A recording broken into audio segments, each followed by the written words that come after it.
La pluie tombait en torrent impitoyable, chaque goutte martelant la terre comme un coup de marteau, comme si le ciel tout entier pleurait une tristesse indicible. Je restais figé, prisonnier d'un cauchemar qui hantait mes nuits depuis des années.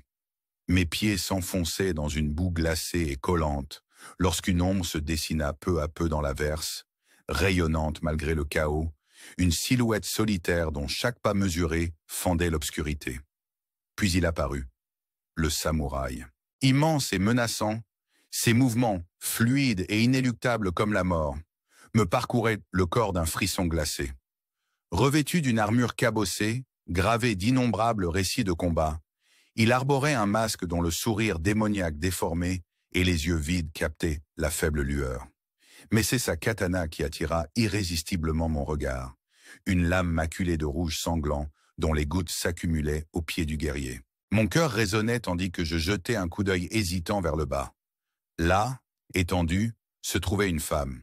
Son corps inerte, trempé par la pluie et marqué, tout comme la lame du guerrier, d'un rouge profond, formait un tableau tragique. Sa face détournée, ses cheveux collés à une peau pâle, et je me retrouvais paralysé, mon envie de crier ou intervenir, étouffée par la terreur. Pendant un court instant, j'eus l'impression de voir sa main frémir. Puis le samouraï s'avança. Sa botte écrasa ses doigts fragiles dans un craquement sinistre qui résonna dans mon esprit. Je peinais à respirer alors qu'il braquait lentement sa tête vers moi. Le masque se déplaça et je sentis son regard perçant, comme si ses yeux sans âme dénouaient le fil même de mon être. La pluie monta en un rugissement assourdissant, couvrant tout sauf le son métallique de l'acier s'entrechoquant, tandis qu'il levait sa katana. Dans une lenteur douloureuse, il entamait son avancée inexorable. Chaque pas était calculé et la pluie semblait s'écarter en révérence, tandis que d'obscurs spectres se collaient à lui, tels des âmes errantes. Mon corps figé, dominé par une peur absolue, ne pouvait qu'observer son approche implacable. L'air se faisait encore plus froid. J'aperçus ma propre haleine se dessiner à l'avant de moi, tandis que sa silhouette menaçante engloutissait le monde familier derrière lui. Le bout de son épée traça une cicatrice sur la boue, un sillon sinueux et vibrant, comme si la terre elle-même se rebellait sous sa présence. Puis l'impossible se produisit. Le masque se fendit, se détachant comme une peau pourrie, afin de révéler une vérité d'horreur. Derrière cette façade monstrueuse se cachait mon propre visage, déformé et creux, exhibant un sourire prédatrice et anormalement large, pendant que la lame s'élevait au-dessus de moi. La pluie ralentit, sa fureur cédant la place à un silence étouffant. J'essayais de crier, mais les ténèbres m'avalèrent avant même que la lame ne puisse choir. Et puis, je me réveillai.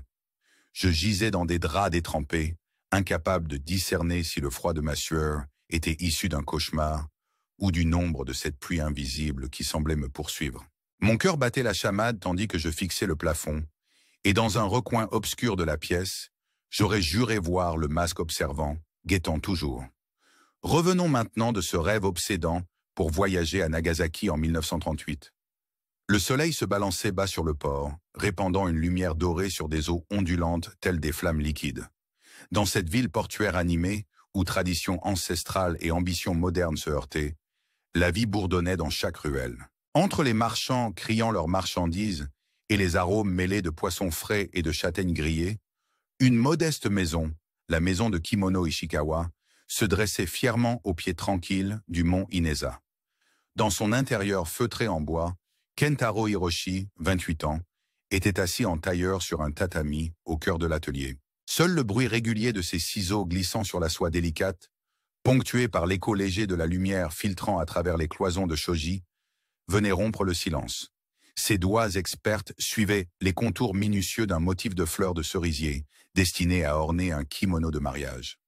Kentaro portait en lui le fardeau des générations, un legs né du sang des batailles et de l'honneur. « Je n'ai jamais choisi de survivre », murmurai-je faiblement. « C'était l'unique issue. »« Tu as toujours le choix », répliqua-t-elle avec amertume, « mais tu as choisi de revenir, et avec toi, tu as ramené ta désolation. » Chaque querelle faisait résonner plus fort dans mon esprit les avertissements de grand-père.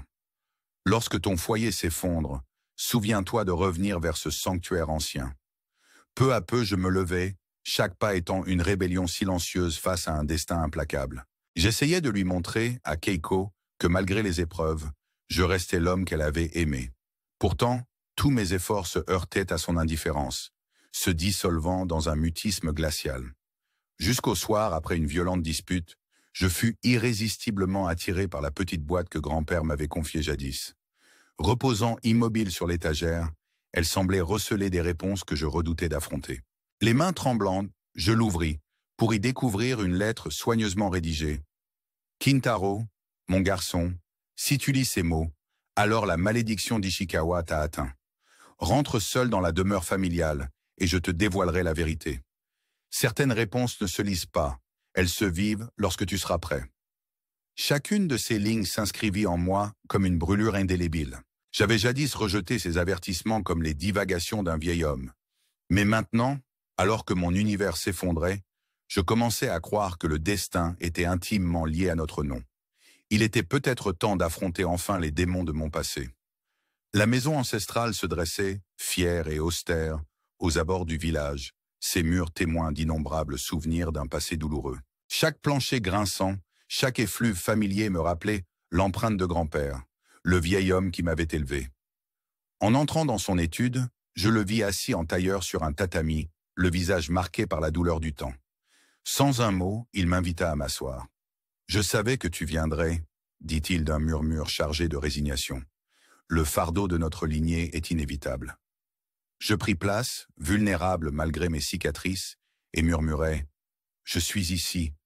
Dis-moi la vérité. » Un long silence suivit, lourd et imprégné d'émotion, avant qu'il ne reprenne d'une voix mesurée. « Notre histoire familiale est ensanglantée et parsemée de regrets. Elle débuta avec notre ancêtre, Ishikawa Tadashi, un samouraï impitoyable du shogunat de Kamakura. Sa lame fauchait sans pitié, convaincu d'être béni par les dieux.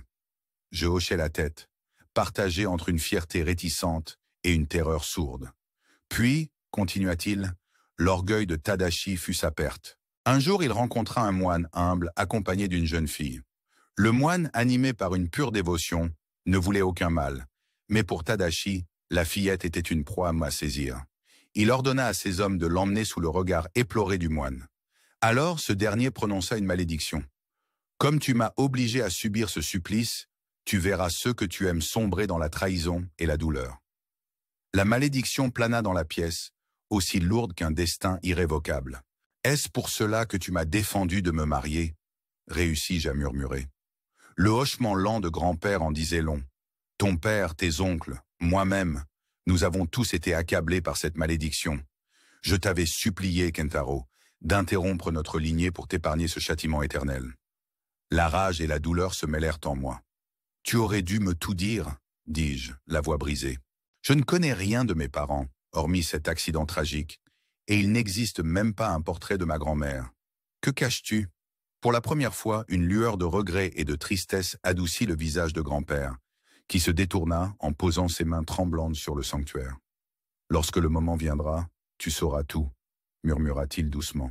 « Alors tu comprendras pourquoi je t'ai tant supplié. » Je quittai la pièce dans un silence empli de colère, le cœur lourd de secrets, sachant que chaque pas me rapprochait de ce destin inéluctable.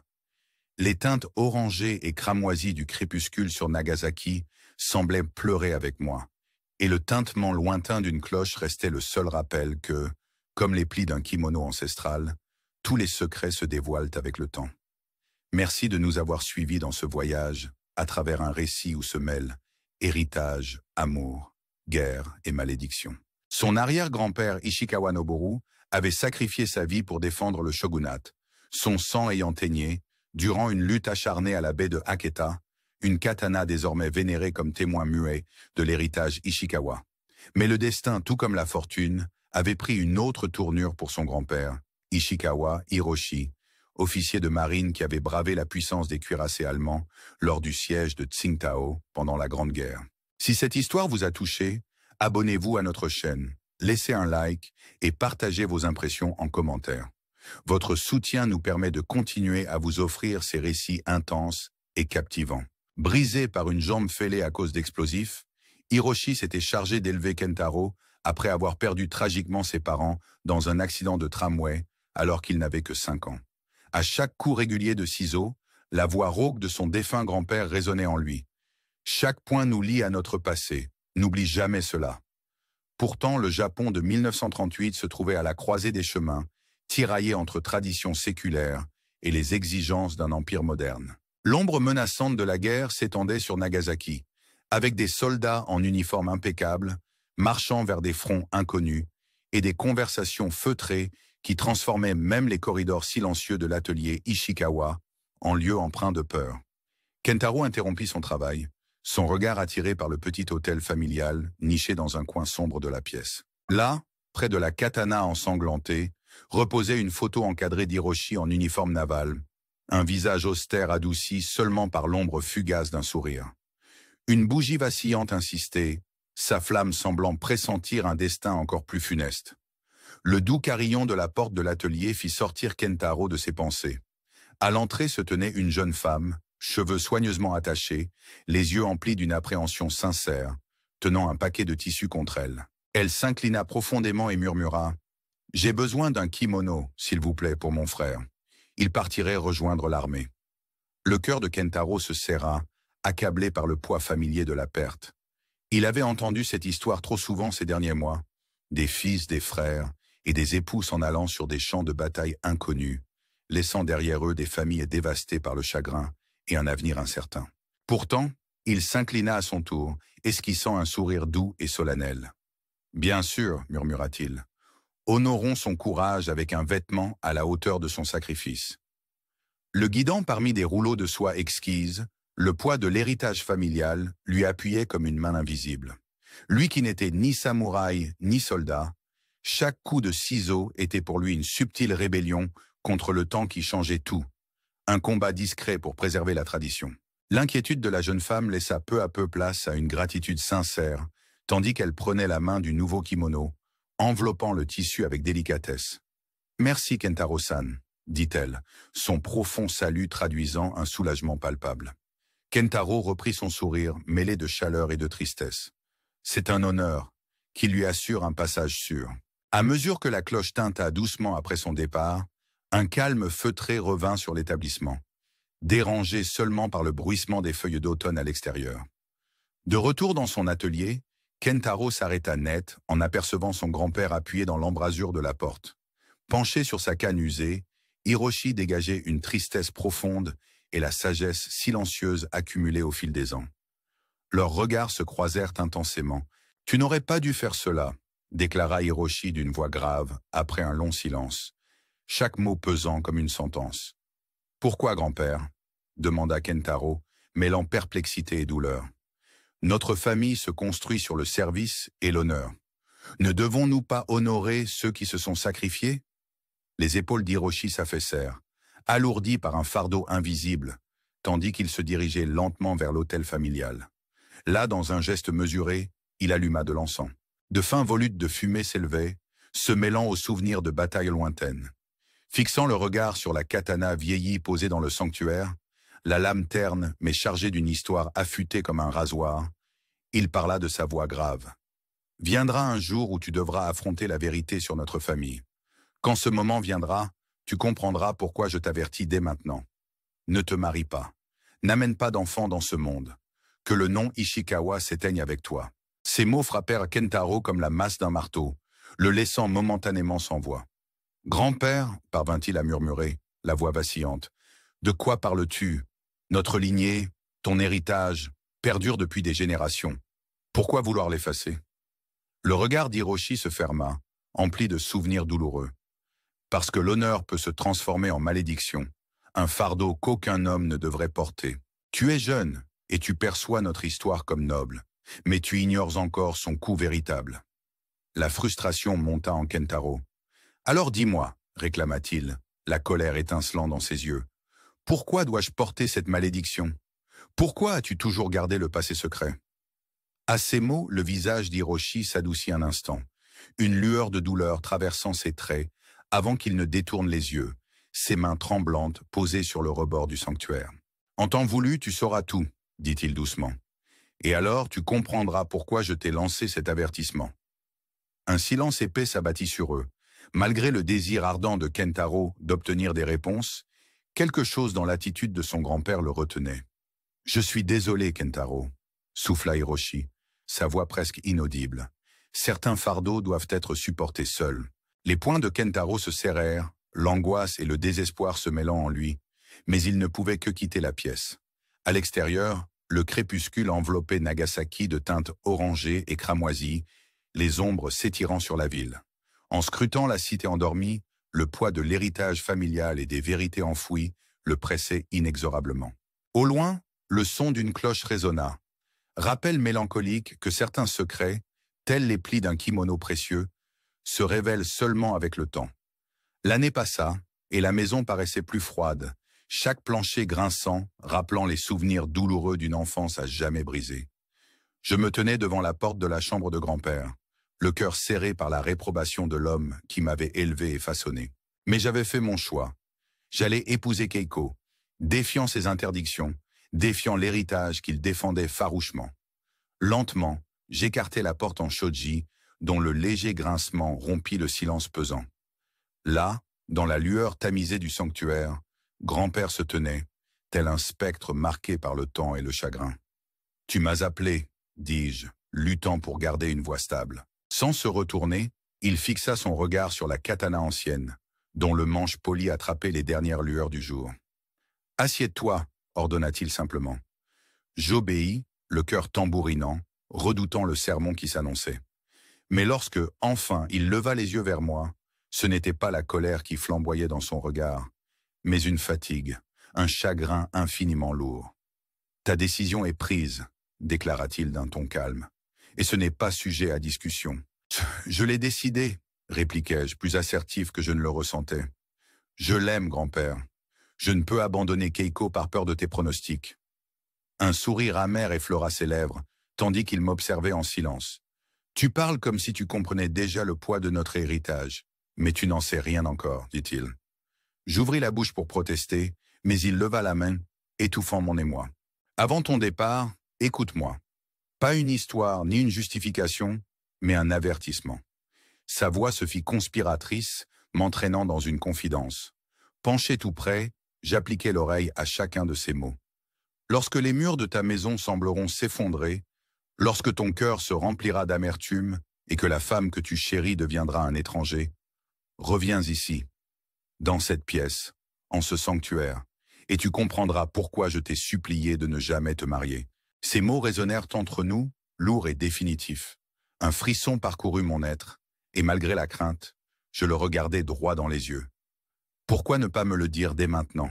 suppliai-je, la frustration perçant ma voix. « Pourquoi cacher ces secrets alors que je sais que je devrais partir ?» Il soupira, puis réorienta son regard vers la katana antique.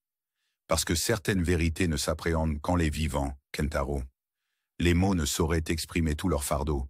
Angoisse et confusion se disputaient en moi, et je jurais, je te prouverai le contraire. Je bâtirai une vie avec Keiko et porterai l'héritage Ishikawa avec honneur. L'amour n'est pas une malédiction. » Pendant un instant, ses yeux s'adoucirent d'un espoir douloureux.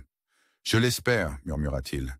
Mais si le fardeau devient trop lourd, souviens-toi de mes paroles. » Et se détournant doucement, il me laissa seul dans cette pénombre. Un dernier adieu que je saluais en m'inclinant profondément, quittant la pièce. Plus tard ce soir-là, alors que je sors dans le crépuscule, Keiko m'attendait à la porte. Un mélange étrange de libération et de malaise m'envahit. J'avais choisi l'amour au-dessus de l'héritage, l'avenir sur le poids du passé.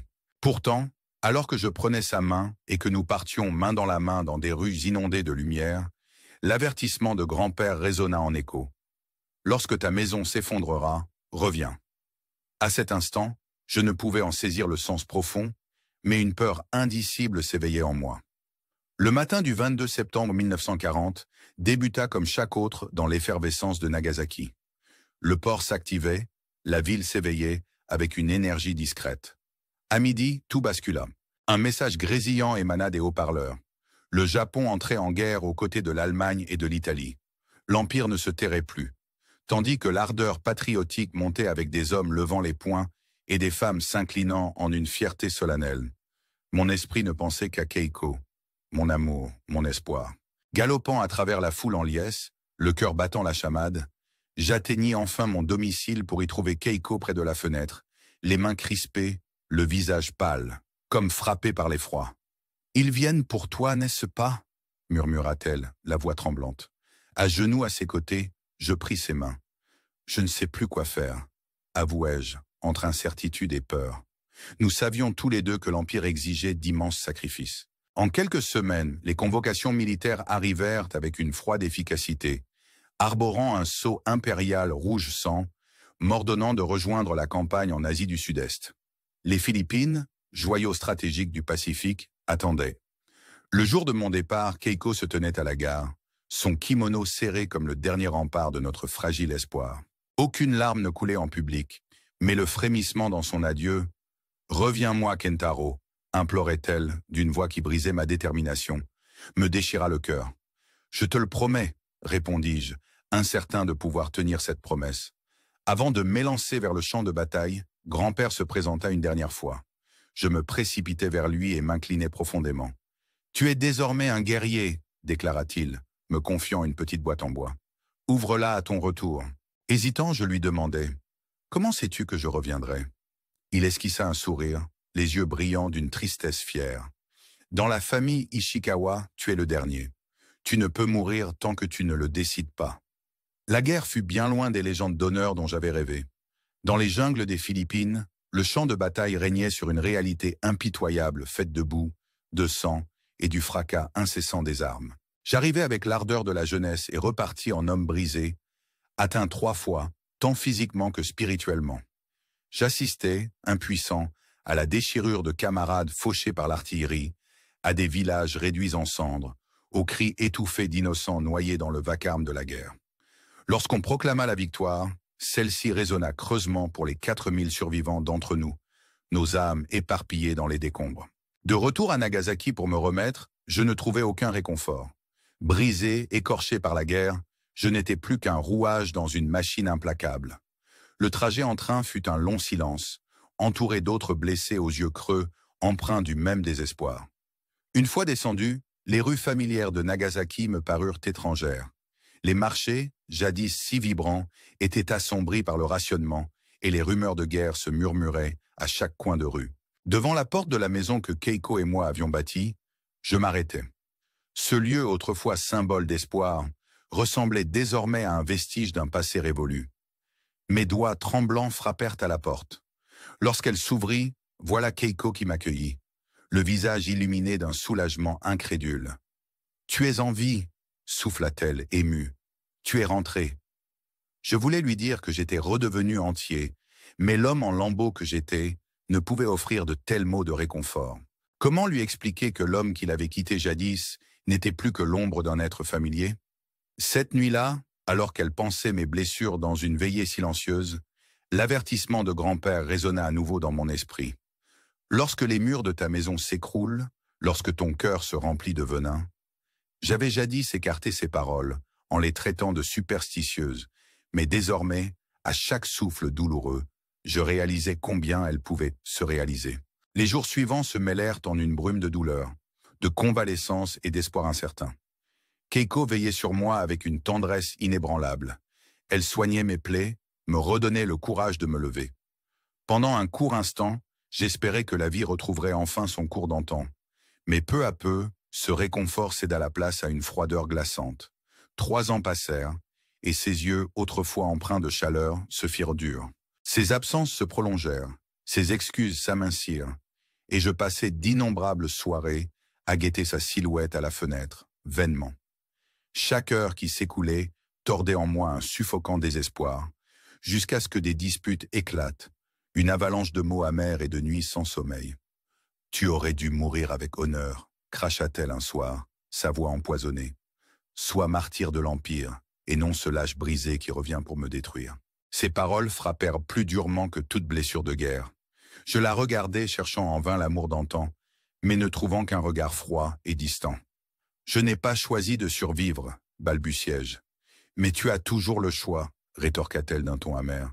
Tu as choisi de revenir et de m'imposer ta désolation. » À chaque altercation, l'avertissement de grand-père se faisait de plus en plus insistant. « Lorsque ta maison s'écroule et que ton cœur déborde de venin, Souviens-toi de revenir vers ce sanctuaire sacré. Je me levai malgré tout, chaque pas devenant une révolte silencieuse contre ce désespoir écrasant. J'essayais de lui montrer que je restais l'homme qu'elle avait aimé, que malgré tout, j'étais fort.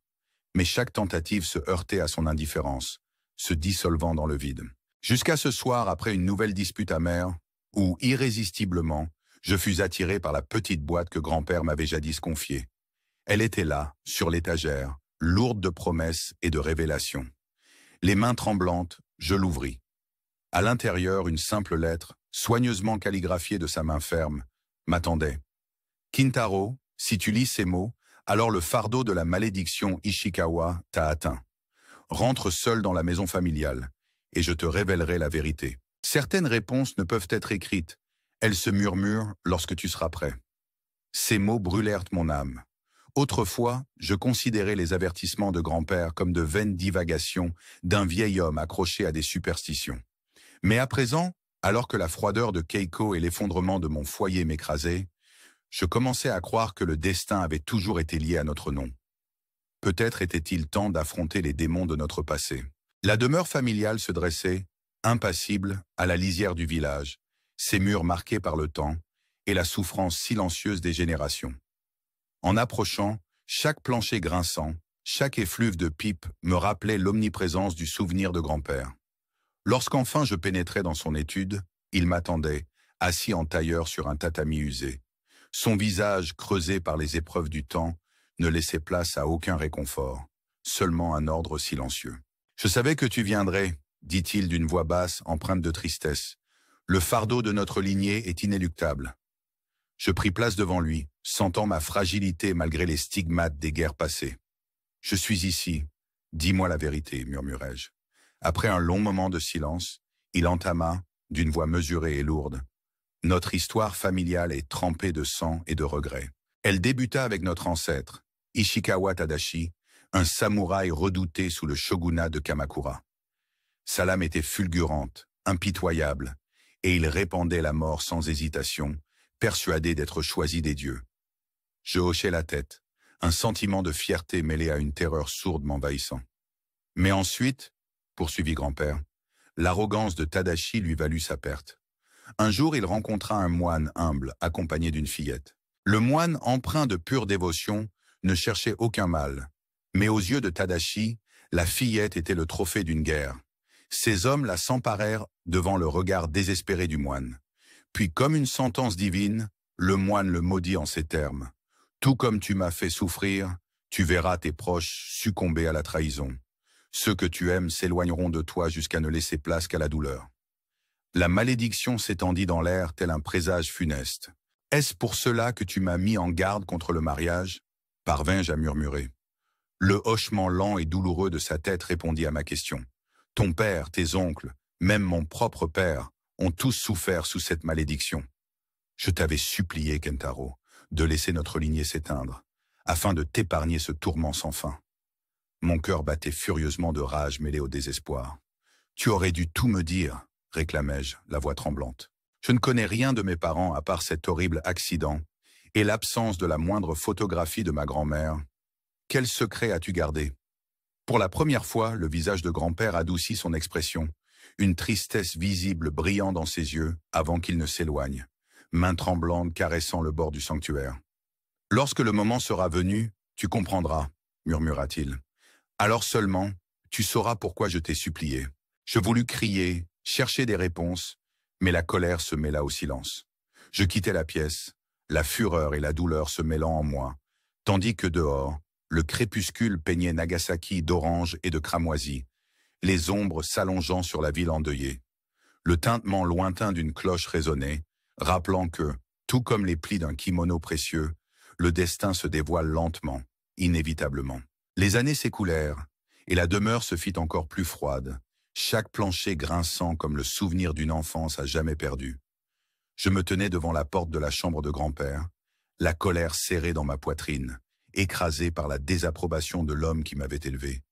Mais j'avais décidé ma vie. J'allais épouser Keiko, défiant ainsi ses injonctions, défiant l'héritage qu'il défendait avec tant de ferveur. Lentement, j'écartai la porte en shoji, dont le bruissement subtil rompit le silence qui pesait. Là, doucement éclairé par la lueur tamisée du sanctuaire, grand-père était assis, ombre de lui-même, ses traits marqués par le temps et la tristesse accumulée. « Tu m'as fait signe », dis-je d'une voix que je tâchais de rendre impassible. Sans même se retourner, il fixa son regard sur la katana, dont le manche luisait faiblement dans le crépuscule. « Assieds-toi », ordonna-t-il d'un ton sobre. Je m'exécutai, le cœur battant, anticipant le sermon que je redoutais tant. Mais quand il leva finalement les yeux vers moi, ce n'était pas la fureur, mais une tristesse infinie qui transparaissait. « Ta décision est actée, et il n'est plus question d'en débattre. »« Je l'ai choisi, » répondis-je avec plus de force que je ne le ressentais. « Je l'aime, grand-père. Je ne peux renier Keiko par peur de tes craintes. » Un sourire amer effleura ses lèvres, alors qu'il m'observait en silence. « Tu parles comme si tu comprenais déjà le poids de notre nom, mais tu n'en as pas encore saisi toute l'ampleur, » dit-il en levant la main pour étouffer ma protestation. Avant mon départ, il abaissa la voix et me confia « Lorsque ton foyer s'effondrera, lorsque ton cœur sera empli de venin, reviens dans ce sanctuaire, et tu sauras pourquoi je t'ai tant mis en garde. » Ces paroles, lourdes d'un chagrin ancien, m'envahirent d'un frisson inéluctable. Je demandai d'une voix tremblante « Pourquoi ne pas me le dire maintenant ?» Mais son regard se perdit à nouveau dans la contemplation de l'ancienne lame. Parce que certaines vérités ne se révèlent qu'à travers l'expérience, Kentaro. Les mots ne sauraient suffire à porter leur fardeau. La colère et l'incompréhension se battaient en moi, et alors je jurai « Je te prouverai le contraire, grand-père. Je porterai l'héritage Ishikawa avec amour et non avec douleur. » L'amour n'est pas une malédiction. Pendant un instant, une lueur d'espoir douloureuse et fragile adoucit son regard. « Je l'espère, » murmura-t-il. « Mais si jamais le fardeau te submerge, souviens-toi de mes propos. » Puis il se détourna, laissant derrière lui un silence lourd, pendant que je m'inclinais profondément pour quitter la pièce. Ce soir-là, en regagnant la demeure familiale, Keiko m'attendait dehors. La présence de celle que j'avais choisie rappelait le lien ténu avec un héritage que j'avais souhaité fuir. Je sentais cette connexion, fragile et précieuse, qui me liait inexorablement à ce passé que je combattais jour après jour. Si cette histoire vous touche et vous intrigue, notre chaîne vous invite à vous abonner, à aimer et à commenter. Vos réactions nourrissent notre passion pour ces récits intenses et émouvants. Le matin du 22 septembre 1940 commença comme à l'accoutumée dans l'effervescence animée de Nagasaki. Mais à midi, tout bascula. Par le biais des haut-parleurs, une annonce retentit. Le Japon entrait en guerre aux côtés de l'Allemagne et de l'Italie, ne se contentant plus d'observer. Dans la liesse patriotique grandissante, mon esprit ne pensait qu'à Keiko. Foulant la ville avec le cœur battant, je rentrais chez moi pour découvrir Keiko près de la fenêtre. Ses mains serrées, son visage marqué par une peur indicible. « Il t'appelle, n'est-ce pas ?» murmura-t-elle, la voix rauque d'émotion. M'agenouillant à ses côtés, je pris ses mains en tremblant. « Je ne sais plus quoi faire », susurrai-je, partagé entre le devoir et l'amour.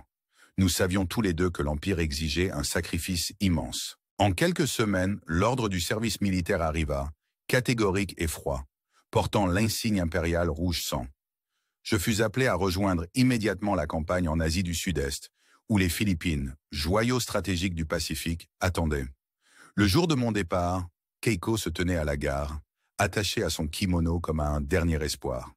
Bien que ses adieux se fassent sans larmes apparentes, le tremblement dans ses mots « Reviens-moi, Kentaro » fendit mon âme.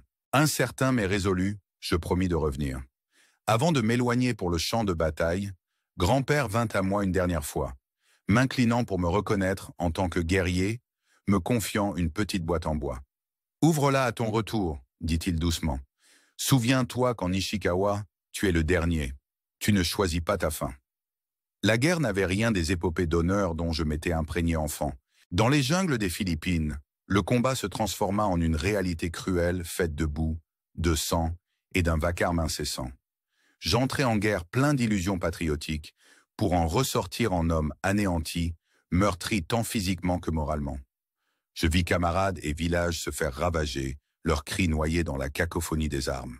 Lorsque la victoire fut proclamée, elle ne résonna que comme le glas d'une humanité dispersée parmi les ruines, pour les 4000 survivants d'une même tragédie. De retour à Nagasaki pour me reconstruire, je ne trouvais aucun réconfort. Éclaté, réduit à l'état de rouage d'une machine de guerre implacable, le train de retour fut un long cortège de regards vides et de cœurs alourdis. Une fois descendus, les rues familières devinrent étranges. Les marchés, jadis foisonnants, se taisaient sous le poids du rationnement, et l'ombre de la guerre se murmurait à chaque coin de rue. Devant la porte de la maison que Keiko et moi avions bâtie, je fis une pause. Ce foyer, jadis symbole d'espoir, semblait à présent appartenir à un autre temps. Tremblant, j'obligeai ma main à frapper. La porte s'ouvrit et là, Keiko, accourant vers moi, son visage illuminé d'un mélange de soulagement et d'incrédulité. « Tu es vivant, dit-elle, la voix brisée d'émotion. Tu es rentré. » Je voulais lui assurer que j'étais de nouveau entier, que les morceaux de mon âme avaient été rassemblés. Mais l'homme reconstruit de guerre ne pouvait offrir que du silence. Comment expliquer que celui qu'il avait quitté jadis était désormais un étranger pour lui-même? Cette nuit-là, alors qu'elle veillait sur mes plaies, l'avertissement de grand-père me hantait encore. Lorsque les murs de ta maison s'effondrent, lorsque le venin envahit ton cœur. J'avais jadis écarté ces paroles comme des fables ancestrales, mais désormais, chaque soupir me rappelait leur possible véracité. Les jours qui suivirent se fondirent en une succession de douleurs et d'un espoir timide. Keiko continuait de m'apporter soin et réconfort, m'aidant à reprendre peu à peu le chemin de la vie. Durant un bref moment, je crus que le temps effacerait les cicatrices de la guerre, mais lentement, sa chaleur céda place à une froideur inquiétante. 3 ans s'écoulèrent et son regard s'assombrit. Ses absences s'allongèrent, ses justifications devinrent superficielles et je passai des soirées interminables à l'attendre à la fenêtre, espérant voir sa silhouette revenir. Les conversations se firent rares et tranchantes. Lorsqu'enfin j'interrogeai sur ses retards ou son désarroi, elle ne répondait qu'en termes succincts, presque inaudibles. Puis survint la première dispute explosive. « Tu aurais dû mourir avec honneur », lança-t-elle, la voix battante d'amertume. « Un martyr pour l'Empire, et non ce lâche brisé qui revient pour m'entourer de ses débris. » Ces mots, plus tranchants que n'importe quelle blessure, me laissèrent stupéfait face à l'inconnu devenu son regard. « Je n'ai pas choisi de survivre », murmurai-je, affaibli. Mais elle répliqua avec amertume. « Tu as toujours le choix, c'est toi qui as choisi de revenir et de m'imposer ta souffrance. » À chaque querelle, les avertissements de grand-père s'insinuaient, rappelant inlassablement « Lorsque ta maison s'écroule et que ton cœur déborde de venin, reviens toujours ici. » Petit à petit, je me redressais avec une ténacité nouvelle, chaque pas devenant un acte de défi face à ce désespoir écrasant. J'essayais de lui montrer que j'étais toujours l'homme qu'elle avait autrefois aimé, qu'en dépit de tout, une force subsistait en moi. Mais mes efforts se heurtaient à son indifférence, se dissolvant dans le silence. Jusqu'au soir où, après une dernière querelle, mes yeux furent irrésistiblement attirés par la petite boîte que grand-père m'avait confiée jadis. Posée, immuable sur l'étagère, elle semblait receler des réponses que je redoutais d'affronter. Les mains tremblantes, je l'ouvris, découvrant à l'intérieur une unique lettre, soigneusement écrite de sa main ferme. « Kintaro, mon garçon, si tu lis ceci, alors le fardeau de la malédiction Ishikawa t'a enveloppé. Rentre seul dans la demeure familiale, et je te dévoilerai la vérité. Certaines réponses ne peuvent être écrites, elles doivent être vécues lorsque tu seras prêt. » Ces mots s'imprimèrent en moi comme une brûlure indélébile. Jadis, j'avais rejeté ces avertissements comme les divagations d'un vieillard attaché à des croyances archaïques. Mais à présent, face à l'effondrement de mon monde, je commençais à comprendre que le destin était lié à notre nom depuis toujours. Peut-être était-il temps d'affronter, une bonne fois pour toutes, les démons de notre passé. La vieille maison familiale se dressait, impassible et solennelle, à la lisière du village, ses murs chargés de l'héritage silencieux de générations entières. Chaque plancher grinçant et chaque effluve de pipe me rappelait le spectre de grand-père qui m'avait élevé autrefois. À l'intérieur de son étude, il m'attendait, assis en tailleur sur un tatami usé, le visage marqué par toutes ses pertes. Sans un mot, il me fit signe de m'asseoir. « Je savais que tu viendrais, » dit-il d'un ton empli de résignation. « Le fardeau de notre ascendance est inéluctable. » Je m'assis, le cœur lourd et vulnérable malgré mes cicatrices. « Je suis ici. Dis-moi la vérité, » suppliai-je d'une voix à peine audible. Longtemps il demeura silencieux, nous enveloppant d'un mutisme pesant, Puis il commença, lentement et solennellement. L'histoire de notre famille est un chemin parsemé de sang et de regrets. Tout débuta avec notre ancêtre, Ishikawa Tadashi, un samouraï impitoyable durant le shogunat de Kamakura. Sa lame était rapide et sans pitié. Il n'hésitait pas à verser la mort, persuadé d'avoir la faveur divine. Je hochai la tête, un orgueil mêlé de terreur se manifestant en moi. Et puis, continua grand-père, l'orgueil de Tadashi fut sa chute. Un jour, il rencontra un moine humble accompagné d'une jeune fille. Le moine, porté par une dévotion pure, ne cherchait aucun mal. Mais aux yeux de Tadashi, la fillette était une proie. Il ordonna à ses hommes de la saisir devant le regard dévasté du moine. Puis, comme pour sceller son destin, le moine le maudit en disant « Comme tu m'as forcé à voir, ainsi tu verras tous ceux que tu aimes sombrer dans la trahison et la douleur. » La malédiction plana dans la pièce, pesante comme un funeste présage. « Est-ce pour cela que tu m'as averti de ne pas me marier ?» Parvins-je à chuchoter. Le lent hochement de tête de grand-père en disait long. « Ton père, tes oncles, mon propre père, tous ont souffert de cette malédiction. Je t'avais supplié, Kentaro, d'arrêter cette lignée pour t'abriter d'un tourment sans fin. » La rage et le désespoir se mêlèrent en moi. « Tu aurais dû tout me révéler, dis-je, la voix ébranlée. Je ne connais rien de mes parents, hormis cet accident tragique, et il n'existe pas un portrait de ma grand-mère. Quel secret as-tu caché ?» Pour la première fois, la tristesse adoucit le regard de grand-père qui, s'éloignant doucement en posant ses mains tremblantes sur le sanctuaire, murmura « Lorsque le moment viendra, tu comprendras tout. Alors tu sauras pourquoi je t'ai mis en garde. » Tandis que je m'éloignais, mes pensées s'entremêlant avec la rage et la douleur, je quittais la pièce, le regard perdu dans un crépuscule aux teintes orangées et cramoisies sur la ville de Nagasaki. La cloche retentit une fois de plus, rappelant que le destin, à l'instar des plis d'un kimono précieux, se dévoile lentement et inévitablement. Des années plus tard, arpentant encore les corridors froids de la demeure familiale, je me souvenais avec douleur de ma décision de défier grand-père, d'avoir choisi Keiko et l'amour plutôt que l'héritage maudit. Me tenant devant sa porte, les poings serrés, je rassemblais tout le courage nécessaire pour franchir le seuil. À l'intérieur, grand-père, assis près du sanctuaire, semblait rattrapé par l'âge et l'amertume. La lueur douce d'une bougie accentuait les rides de son visage. « Tu m'as appelé » dis-je, tentant d'affirmer ma force. Il ne leva pas les yeux pour me regarder, préférant fixer la katana dont le manche étincelait faiblement. « Assieds-toi » ordonna-t-il une fois encore, et je m'exécutai malgré le tumulte dans mon cœur. Lorsqu'il finit par me regarder, ce n'était pas avec colère mais avec une profonde tristesse. « Ta décision est irréversible, il n'y a point de retour » dit-il d'un ton calme. « Je t'aime, grand-père, mais je ne peux renoncer à Keiko en te laissant guider par tes peurs anciennes. » Je répondis, d'une voix plus assurée que mon âme ne l'était, « Je l'aime, et je porterai l'héritage Ishikawa avec honneur et amour. » Un sourire, à la fois amer et doux, effleura ses lèvres. « Tu parles comme si tu connaissais déjà le poids de notre nom, mais tu ne l'as pas encore totalement saisi, » répliqua-t-il, avant de lever la main pour me faire taire. Avant mon départ, dans un murmure à peine audible, il ajouta « Lorsque ton foyer s'effondrera, lorsque ton cœur sera empli d'amertume, reviens dans ce sanctuaire, et tu entendras pourquoi je t'ai tant mis en garde. » Ces mots, lourds d'un chagrin ancien, me glacèrent le sang. D'une voix tremblante, j'implorai « Pourquoi ne pas me le dire aujourd'hui ?» Mais il se contenta de soupirer, fixant à nouveau la lame antique. « Certaines vérités doivent être vécues, pas simplement entendues, » dit-il. Poussé par la colère et la confusion, je jurai « Je te prouverai le contraire, grand-père.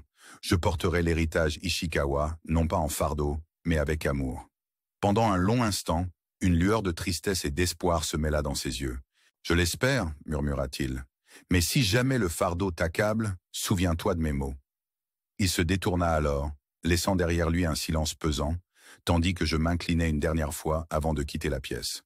Plus tard ce soir, en regagnant notre demeure, Keiko m'attendait dehors, rappelant d'un geste la fragile connexion qui me liait encore à un héritage que je souhaitais fuir. Même si ce récit semble parfois impossible, si cette histoire vous captive, nous vous invitons, sur notre chaîne, à vous abonner et à partager vos impressions. Vos likes et commentaires nous encouragent à continuer de donner vie à ces récits sombres et émouvants. Le matin du 22 septembre 1940 se leva comme dans le tumulte familier de Nagasaki, jusqu'à ce qu'un message grésillant s'impose à midi. Le Japon déclarait la guerre aux côtés de l'Allemagne et l'Italie, mettant fin au silence. Tandis que l'ardeur patriotique se déployait dans les rues, mon esprit ne pensait qu'à Keiko. Courant, le cœur battant, je rejoignis notre foyer pour y trouver Keiko près de la fenêtre, les mains crispées, tremblantes d'effroi. « Il t'appelle, n'est-ce pas ?» balbutia-t-elle. Tendais la main pour la prendre, je dis « Je suis déchiré, je ne sais plus quoi faire. » Nous savions tous deux que l'Empire exigeait le sacrifice. En quelques semaines, les ordres de mobilisation arrivèrent, froids et implacables, portant l'insigne impérial rouge. Je devais partir en Asie du Sud-Est pour combattre. Les Philippines, joyau stratégique du Pacifique, m'attendaient. Le jour du départ, Keiko se tenait à la gare, sa main agrippant son kimono comme un dernier espoir. Bien que personne ne vît de larmes, sa voix, tremblante d'émotion, implora « Reviens-moi, Kentaro ». Je promis, incertain mais résolu, de revenir. Avant de partir, grand-père se présenta une ultime fois, m'enlaça en signe d'hommage et me remit une petite boîte en bois. « Ouvre-la à ton retour », me dit-il doucement. « Souviens-toi qu'en Ishikawa, tu es le dernier, tu ne choisis pas de mourir. » La guerre n'était rien de ce qu'on avait imaginé dans les contes d'honneur.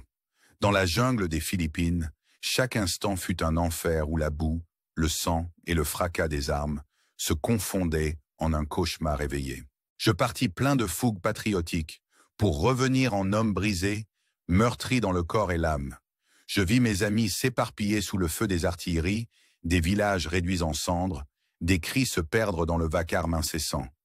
Lorsque la victoire fut proclamée, elle sonna creux pour les 4000 survivants, chacun portant en lui l'empreinte d'un sacrifice inestimable.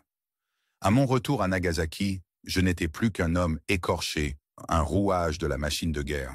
Le trajet en train fut une marche silencieuse parmi des regards vides et des cœurs alourdis. En redescendant, les rues jadis familières se transformèrent en un décor étranger. Les marchés étaient assombris, le murmure de la guerre se faisait entendre à chaque coin, et des affiches de propagande proclamaient l'allégeance au trône impérial. Devant la porte de la maison que Keiko et moi avions bâtie, je fis une pause, et d'une main tremblante, je frappai.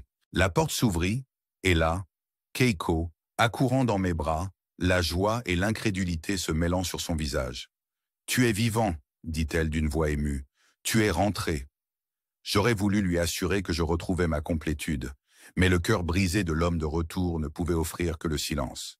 Comment expliquer que celui qu'il avait quitté jadis était devenu un étranger pour lui-même? Cette nuit-là, alors qu'elle veillait sur mes blessures, les avertissements de grand-père me revenaient en écho.